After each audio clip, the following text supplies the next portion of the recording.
I'm excited, Manish. This is a topic that I think a lot of folks will enjoy listening to because certainly we have some expertise, more than most in the industry. How to grow your AUM without a lot of competition. And it's really about the 403B participant management space. I don't know about you, but more often than not, when I see an advisor hears 403B, they run for the hills because that's what they did when they first got in the business and sat in the cafeteria and waited for somebody to knock at there, sit down with them, and give them a $50 flow. This is a totally different space. So, how long have you been doing this 403B stuff? Yeah, this was sort of introduced to us in the early 2000s, and we were approached by an advisor who wanted us to help manage 403B plans. And at the time, 403B plans were sort of these non-prototype accounts where you could manage really any university, any plan, anywhere. You would just open these shell accounts at different custodians, and they would flow through, and you'd be able to manage it. And this was sort of a new thing where we were able to get on top of the participant level account, which we'll sort of dive into. But that started the process for us in the early 2000s to start diving into this space, and we've learned a lot, not just from the management side, but also the back office side, which is a whole new can of worms in terms of being able to handle that. Right.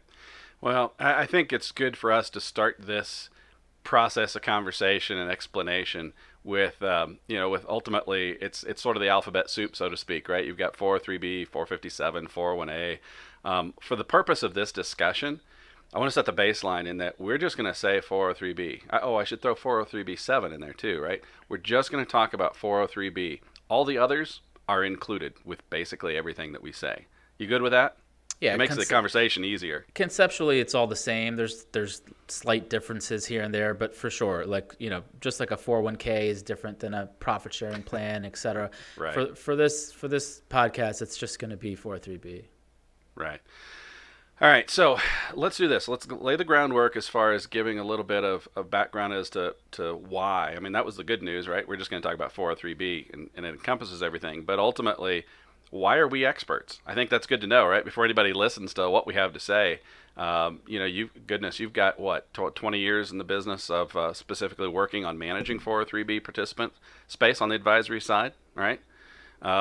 And that was Potomac started before we even had Fidelity as the primary 403B chassis, right? Correct. Yeah, this is something that was added on to the business. That was never really, the main bread and butter. It still isn't, but it's a good value add that we've been able to provide to advisors. Right. So another reason that I think is some background I think is good for everybody to know is a little bit of my history, coming into this as well, right? You've managed the actual assets for that long. I spent more than a decade running the advisory division for another broker-dealer. So I've done due diligence on, nearly 500 managers, and I only know of 5 or 6 in this space. So this is not a space that has been, we talk about data mining. This is not a space that's been mined as far as there are people who need help, right? Education and healthcare workers need help. They're experts in their field. They're not experts in our field. And I think this is a great opportunity to, once you understand there is an avenue, to be able to help more people that need help. And, I can even tell you, look, there's only 5 or 6 managers out of those 500 that I've found that work in this space. And I've actually done business with most of them. So, yeah. Well, let's start with let's back up a second. And when we dive into some different points we have laid out, the 403B market, for one, for those who don't know, is nonprofits, right? And also universities, hospitals, schools, et cetera. Right. And years ago, it was dominated, and still is in some markets, by insurance companies. And the schools would go out and they would allow multiple vendors to come into the space to handle the participant accounts, right? And historically, it was always insurance vendors that came in. So across the country, there's a large dominance by insurance companies who are selling annuities into these 403B plan participant accounts. And what happened in 2008, roughly, is that regulations came in and they rocked the world of the 403B participants. And essentially what the regulations that were led by CREF and Fidelity is they wanted to streamline the back office of these plan administrators and make it look more like a 401k. And what I mean by that is if you have 300 vendors and they all have their own processes for contributions and withdrawals, spreadsheets and checks, and they wanted to come in and standardize it, let's get all on the same page, just make it electronic. And most plans followed and wanted that. There's still some that are still in the insurance age, but most of them adopted. So what we're trying to say is not only can we help get clients out of these more illiquid annuity, and we won't get into the rationale of an annuity inside of a retirement account. That's a whole other rant. But we have the ability as advisors to help clients get out of that into a more liquid, where they increase their choices, right? Because we're all about free market and giving clients the choice. So by getting out of that and getting to a Fidelity or a CREF or a Vanguard, you have those choices available, and then they can add any management they want at that point. Right. No, that's good stuff. And ultimately there are a number of things that we want to accomplish in this. There's some myths that we want to break, right? Some real common myths. We want to give you a little bit of the history, which is what you were just doing. We want to compare some of these different scenarios and what this really means. And obviously we're going to also hit, how to do some marketing, right? How do you approach this space? And what really ultimately, right? It's all about helping clients who need help. And what does that mean, right? What is your value proposition? Why is what you're offering better than what they could get when they just walk up at the cafeteria and sit down in front of somebody and sign up with whatever program du jour? And I do want to stop you right there because it's an important point you just made. Like, for some reason, advisors across the country, the public has a low perception of advisors, and maybe rightfully so for the brokers that are out there that are selling certain products. But this is one of those opportunities where you can literally help someone who is in dire need of help, education, and also make money. And it shouldn't be demonized to make money. We all run businesses. We have families and employees to feed, and this is an opportunity to do both. And it doesn't come across very often where you have that ability to truly help someone that's not getting it anywhere else. There's very few people in this space that have the ability to help. And so, look, we have notes and I'm sitting down for the first time in 8 episodes because it's going to be a lot of information. So let's run through these, like you said, and really lay that groundwork, and then we'll sort of conclude from there. Yeah, and I think the last point I want to make about this is not as if you haven't figured out already, or you were concerned about it. It might be equally as important. We're not going to talk about Potomac portfolios. We're not going to talk about how we manage money.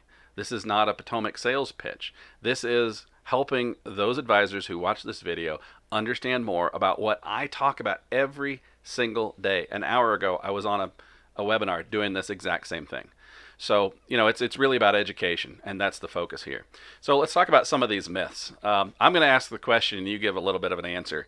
I think these are pretty straightforward, but do you have to be approved by the plan in order to be able to manage this 403b participant account? No. Isn't that easy? Yeah. and right now, every advisor or rep who's ever started in this business and done anything with 403bs is scratching their head going, what? Yeah. My firm doesn't have to be approved. I don't have to be approved. Well, then how can I have access to the plan? You don't. You have access to the participant. We have access to the participant through the Fidelity chassis. Yeah, and just so to make do those that other clear, managers that I talked about. Yeah, so payroll slot wise, in the past, there would always have to be an Right. advisor being assigned to a payroll slot. Fidelity is for lack of a better word, I guess, the payroll slot provider. And Potomac is the money manager who has gone through a review process with Fidelity to be an approved money manager on those plans. So the actual advisor out there in the field, to your point, does not specifically have to be approved by the plan. And the plan doesn't even know who that advisor is, and they're okay with it, right? They're just allowing advisors access to the participants to help them. Well, and not only that, the plan administrator doesn't know us either, and they don't want to, right? It's the very same reason that after the Great Recession, we saw a whole lot more plans add some iteration of self-directed. Fidelity calls it brokerage link, right? Because ultimately, when there's 20 funds available for a participant to choose from, and then calamity hits and they say, well, I couldn't make money because, or I lost money because, certain fund wasn't available, gold bugs, raise your hand. Now all of a sudden the brokerage link is available, right? Well, that opens up the door in many cases for us to be able to do what we normally do, again, as other managers as well, but there just aren't many. Yep. Well, let's So stay on point before we start getting. yeah, let's go on another one. So the 403B is hard to break into. This participant market, I should be more specific. Yeah, no. I mean, it's just like anything else. This is the biggest hurdle people have to get over. It's no different than any other market. It's literally the same as going after a taxable account or an IRA account. You're just talking to participants, and you may have access to those through centers of influence, or you're already in your book of business. It's not difficult to break into. It's just perception that that it is difficult, but it's really not. Yeah, and one of the things I like is the fact that it can be a one-off, right? It doesn't mean that you suddenly have to spend 100% of your time trying to break into this market. You may have 10 different contacts, clients that you're already giving free advice to on an account that now you might actually be able to have managed and earn a more for your business. But you then get a referral to somebody else who's at a hospital that you don't know anyone at, and you may be able to actually do the same thing with that one client. Yeah, Not that you're going to start marketing there, but it's that one-off, and you can do that in this space. It's an avenue. Yep. All right, so another one. I can't get paid on 403B accounts. Wrong. Yeah. So, at the participant level, the way it's set up is it's a managed account. Back to what I was saying before, it's no different than any other account you have. You provide the management, the investment management through Potomac, and get paid as the advisor and the solicitor in this matter. And so it's no different than the business you're doing now if you do advisory business. Yeah, and it really encompasses the last one, which we'll touch on again in a little bit. I know I likely will, which is I have to sit in the cafeteria and wait for a $60 flow. Look, that's not the case. This is all about, and I often refer, those that are listening are typically small business owners, right? Advisors are independent. They own their own small business. And anytime you own a business, if you look at the liability versus the compensation, you scratch your head when you think about the traditional manner of 403B business. In this particular case, right, we're trying to help clients, but our liability and our compensation now match because we're doing it on the advisory side. And so, that compensation is based on the entire account value. And that's what the client wants help with. They don't want help with their next contribution.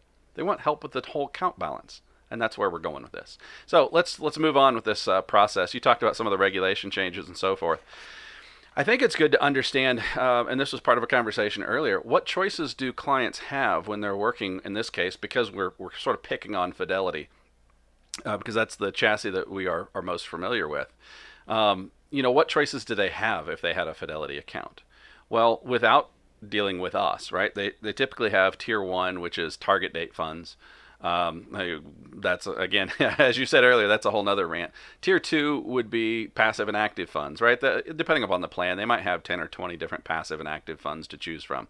But again, the client is still having to make that decision. There may be a Tier 3, typically brokerage link. More and more of these plans are getting brokerage link, which is the self-directed piece. And if you take a step back, once I've explained that, I think this is important.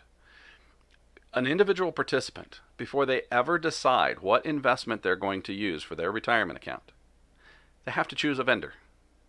Clients don't understand the difference between 12 different vendors, or we have a lot of business in California, K through 12.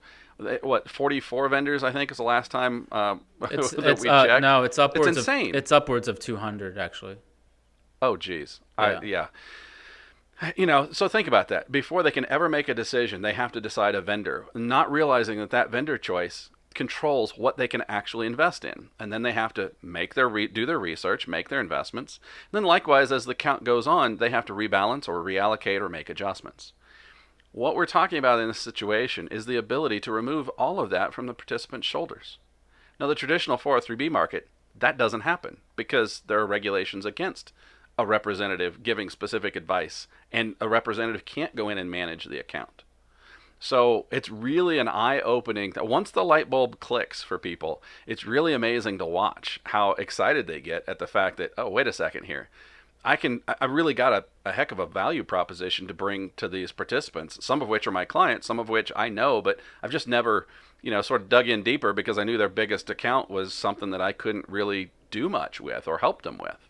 So, Well, I mean, even if you do nothing more than get them to a Fidelity, a Vanguard, a place where they have the ability to choose whatever investments they want, the freedom, the flexibility. There's no annuity riders and withdrawal fees. It's just give them the ability to get to that place. Even if they never use you, it's still a positive to give them that choice. And if they want to go out and manage it themselves and buy passive funds, let them make that choice on their own. But if when the plan forces you or lack of education forces you to pick one provider, they have 3 funds that are all wrapped up in annuity, it once again, I'm not trying to, rail on annuities. It just limits their ability to make any choices at that point. And we've always been proponents of put people in the spot where they can make a choice, educate them on the choices, and then let them decide what the hell they want to do with their money. So yeah. this first step, at least, and I think we're making a positive difference by allowing and educating people, like move it over to these options. Even if you never add management, it gives you the ability to, like I said, have Right. those choices, and I think that's huge. Right. And there are two really great things that involve the 403B space that I want to make sure we hit on. One is the 15-year rule, right? Which we're not going to go into a whole bunch, but I think it is valid or important when you think about the fact that, of course, people can contribute a lot to these 403Bs. They often get matching, and in fact, more of the 403Bs I think kept the matching in place than did 401ks through the Great Recession till now. But you also end up with multiple plans, right? A 403B, a 457, whatever. We're kind of skip over that, but they can have multiple plans they can do these large contributions to if they have the income. But the 15-year rule is really a catch-up scenario. So there are some guidelines. If you haven't contributed a certain amount over a period of time, then all of a sudden you can bump up and put in an extra 15 grand to just play catch up. Yeah, That's just the separate from the regular contribution. 6,000. Yeah, the Yeah. contributions are almost double the 401k just on the standard Right. stuff. I think it's up to like 55,000. But once again, the plans vary. So Depends on the plan, yeah, for sure. that's our answer for all that. It depends on the plan. So, that's something where you got to talk to HR or an advisor that can add value by knowing that plan. Right. But Well, this is one of the great things when you give, when you go through this process, right? We work with the custodian. They give us those details so that we know what's going on. But the other one is a lot of people don't realize that RMDs are effectively skipped if a client, let's say a professor, that was the case today. We were talking to a professor that was like 65 years old and still working and didn't want to kind of give that up. Well, in a 403B, the RMD could be skipped, right, if they're still working. That's not the case with an IRA. So if you already have this client and you already have them managed, they're comfortable with the process, number one, you're getting to it before the retirement plan time, but also it's managed and there's no RMD. So it's a benefit to the client to keep it there in that scenario, rather than what typically happens is, oh, we got to get it out and get it to an IRA so that we can get it managed. I can be compensated. We can do other things with it, right? I mean, it goes hand in hand. You're running a small business. You have to make sure that you keep the lights on. So just a couple of little thoughts there that I wanted to make sure that we inputted. So we actually talked a little bit about the payroll slots. And the compensation and liability. So we talked about that a little ahead of time. So we're gonna move over that. Let's start into this process of how you market into the 403B space. How do we grow? Manish, you want to discuss that a little bit? yeah, which part are we talking about here in terms of advisors getting out there? Yeah, I mean, this is essentially Section 4. So, it's starting to discuss the process and the experience. I mean, we start with a statement. How do we go about, what is this process? Yeah. How much different is it than an IRA? Well, signing up versus growing are, obviously two different things. But for us, the process starts with, an advisor who has participants that in his book of business. It's to go out. One of the things that I need to make sure that it's clear is even though the plan encourages through the bylaws that advisors are allowed, they do not want it to turn into a circus. You are not setting up shop on a local campus handing out flyers. And we've had this happen when we've heard stories about advisors who have had plans get shut down because they're too sort of overzealous and going in there.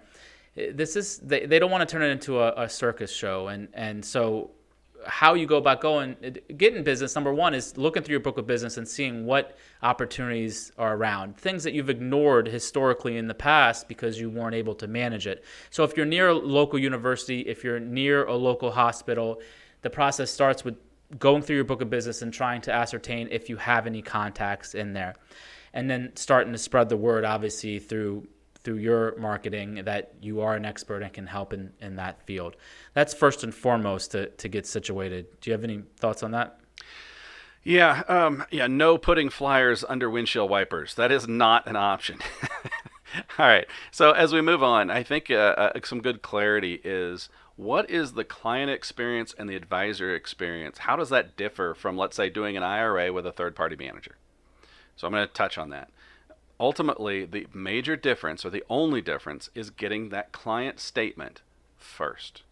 Because that is the keys for us and other managers to be able to work with Fidelity and find out what options are available on the plan and get the appropriate documentation to redirect or move the money within the plan to Fidelity, redirect contributions, those sorts of things, and then move on from there. We provide that to you and your staff, and then at that stage, it becomes just like an IRA experience. Right? You've hired a third-party manager. They're doing the billing, trading, and reporting. They're sending those monies off to either your own RIA or your broker-dealer, corporate RIA, that sort of thing on your behalf.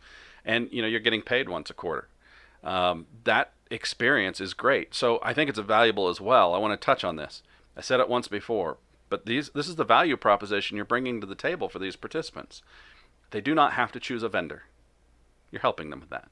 They do not have to choose an individual tier within that vendor, what options are available.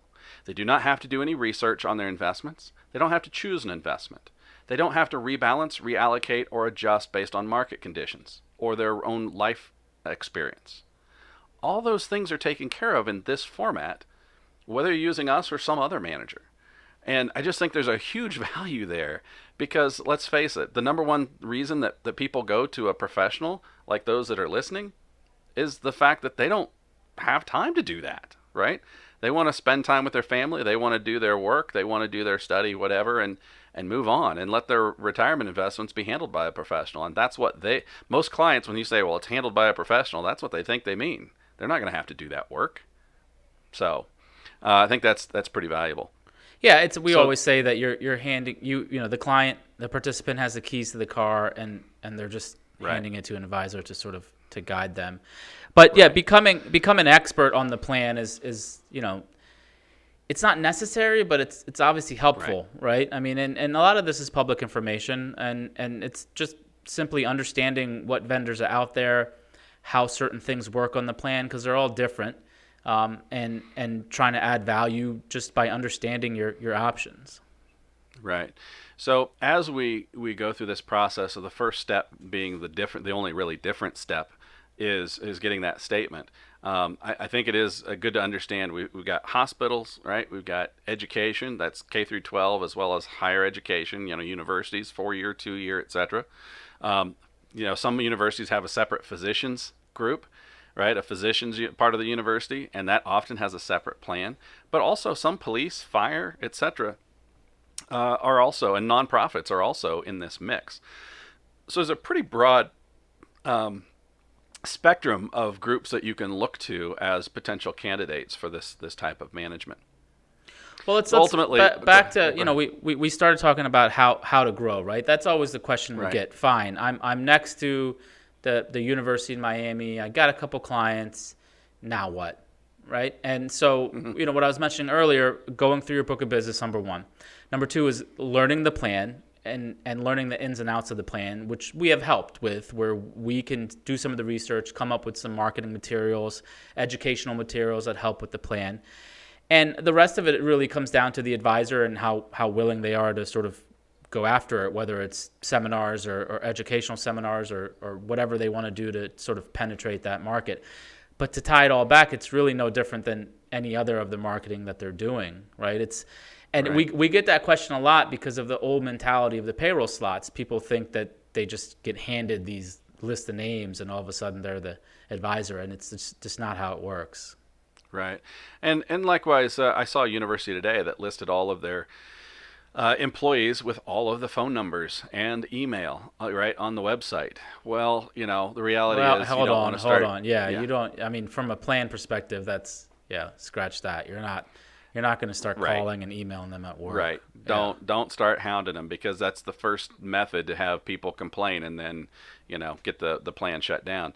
But ultimately, it's all about first getting the low hanging fruit, right? Those actual clients that you're probably giving free advice to at this stage. Let's see if those are eligible. If so, get them on deck, right? Low hanging fruit. The next is, let's look at the area that they are with. Are there referrals, right? You've been doing this for years. Most of the people watching or listening, right, have been doing this for years. You ask for referrals in whatever method you're comfortable with. I never ever say there's some silver bullet to marketing in this space. What it is do what you do best. If you do seminars, do seminar. If you do, client events with, cooking events, we talked about that a couple of weeks ago.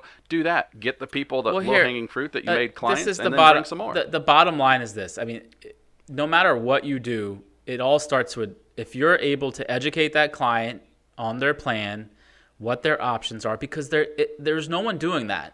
So if you have Right. if you educate them through whatever means necessary, like you said, if it's a seminar or if you want to create a white paper, we've done different white papers and PDFs that literally just go through the plan options, and Right. what they can and can't do, and if you can become that expert in that plan and guide folks, that's it. That's the key, is to just educate them on what's available to them and how to go about making those choices and let them decide Right. at that point. Right. And there's a lot of options. I mean, for those that have done good business with us, we've done flyers for the local, for the online portal or the local university paper, or whatever iteration that might be appropriate. We've done landing pages, which we sent out as a sample recently to some folks, with one of the universities that we did. Right. It laid out to educate about the plan. So there are a lot of options. It's just a matter of what your own niche, your own clientele, your own experience is. Some people are only comfortable with the physical face-to-face stuff, so that's the way you're going to market. Great. We help advisors that are working with us like that. But again, there's no silver bullet. It's not like, oh well, it's got to be Facebook marketing or it's just not going to work. A lot of advisors are terrified, I think, that they're going to have to do social media marketing to get at this, and that's not the case either. It works well, but it's not the end-all be-all. You got to do what you're comfortable with. We're not gonna get into that right now. It's a confidence game. So, Yep. On that note, right, I think ultimately we are trying to help clients who need help, right? That's the end game here. If we can make some money while we're at it, that's great. Obviously, it's a new revenue stream. Most firms and advisors don't know that this is eligible. And ultimately, the experience, this is what shouldn't be scary. It's not any different than an IRA. You're hiring a third-party manager to go bill, report, and trade, and the client experience is yours. Do a financial plan, manage their other assets, do whatever. But you suddenly are not stuck with an account that you're giving free advice to, but yet you have a liability. Yeah, and frankly, a lot of times we've seen it come across our desk where advisors are actually giving advice / trading on these accounts, which is an absolute no-no. There's no contract, there's no suitability. They're just telling their clients what to do. And that's just not how this business should be run. Either Right. you're responsible and you're fiduciary and you're managing the assets according to their risk profile, or you're not. So this, like you said, the liability is high on this, where you can hire a third party money manager to come in and do that. So, all right, well let's go ahead. You got something? No, I was going to say, I think we've pretty well knocked this sucker out. To summarize. Good starting point. Yeah, just to summarize. Listen, there's universities, hospitals, there's 403B plans across the country where clients are desperate for help. We have the ability, through working with our advisor partners across the country, to manage those assets. And it just starts with a conversation with yourself and to figure out if the plan's available, if there's advisor access, if there's fee deduction. There's certain things that we have to check if the availability is there, and then there's a process we go through. And so, once again, it really comes down to starting. The first step in the process is client statement, let us do the research and seeing if it's available. If it's available, we can start the next 10 steps. If it's not, then it's not. That's something that has to go back to the client to push HR or whatnot. Right. And a question that I had today, do we work with RIAs? Well, yeah, we absolutely work with RIA, independent RIAs. And likewise, we have a lot of broker-dealer relationships. So look, the gamut is open. We'll help if we can. All it takes is a conversation. So give us a call or, shoot us an email, whatever, right? I mean, essentially, our phone number is 888-768-6622. And my email address, all that jazz is included there, but it's jeff@potomacfund.com. I mean, we're here to educate and help. And that was the purpose of this podcast. Hopefully you all feel a little bit wiser about this situation. What? Your email is jeff@potomacfund.com? Did I just say that? I sure snot did, didn't I? This is a public YouTube video that you just put your email on. Yeah, it is. Well, like anything, we don't cut things just out. Go to the contact us page and enter your stuff. Yeah, there you go. Or you can that sounds email even us at info@potomacfund.com. But don't send an email to Jeff@potomacfund because it's not going anywhere. No, that won't work. Maybe I'm nice too busy suit, by the thinking way. about my Chiefs. I'm so busy thinking about my Chiefs that I got sidetracked. They do play today. We have a business dress code here at Potomac that you're violating. Yeah. Right. Well, hey, like any newscast, right? You never know what's on below. Do we have any their recommendations? Are we going to skip that for this one? Sure. No, I've got a recommendation for you, and this is one that I didn't have until last night. So I changed what I was going to recommend. If you like documentaries, this is an oddball for sure, but on Prime, you can watch The Amazing Johnathan. Now, I'd seen this. He's a magician. I've seen him in the past, right, when I was younger. And I won't bore you with all those details, but ultimately, it is a documentary unlike I've never seen before. You're just not sure what direction it's going to go. It's kind of a cluster, a train wreck, if you will. And let's face it, train wrecks we all want to watch. What is it about? It's about, so it basically starts with the Amazing Johnathan. He's a magician, and he's apparently got a diagnosis. He's only going to live a year. Okay. Except that it's 4 years later, and it turns out I don't want to ruin the story. There is one person that starts documenting it. Okay. And then it goes from there. I got one. It's an hour and a half. Yeah, it's an hour and a half. It's worth it if you like documentaries. If you don't, you probably won't like it.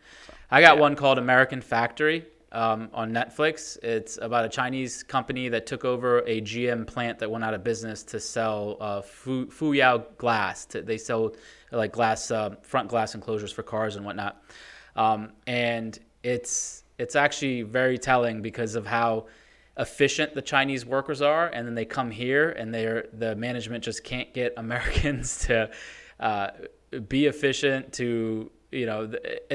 Here's the one telling scene. On one side, they're over there, they're standing up straight, they're addressing their boss, they're ready to go to work, and then they switch over to the American side, who's complaining about the lack of tables in the cafeteria. They want to unionize, they want more time off and all this stuff. And it's such an eye-opening documentary. If you think right now the way we're set up that Americans can produce the products that the Chinese are kicking out, you've lost your mind. So before we start pissing them off too much, we might want to start making some shit ourselves in this country. So I thought because of the trade war and everything, that sounds good. It's called one. American Factory? American Factory on Netflix. It just came out, I think, a couple weeks ago. All right, good. All right, well, on that note, as Manish mentioned earlier, contact us on our Contact Us page. Look, make a comment, share, subscribe, whatever. We appreciate it. Certainly, we're just trying to pass on more education about more things in the RIA space. And in this case, it's a special edition about 403B participant management. Thanks for watching. Thanks for listening. Thank you.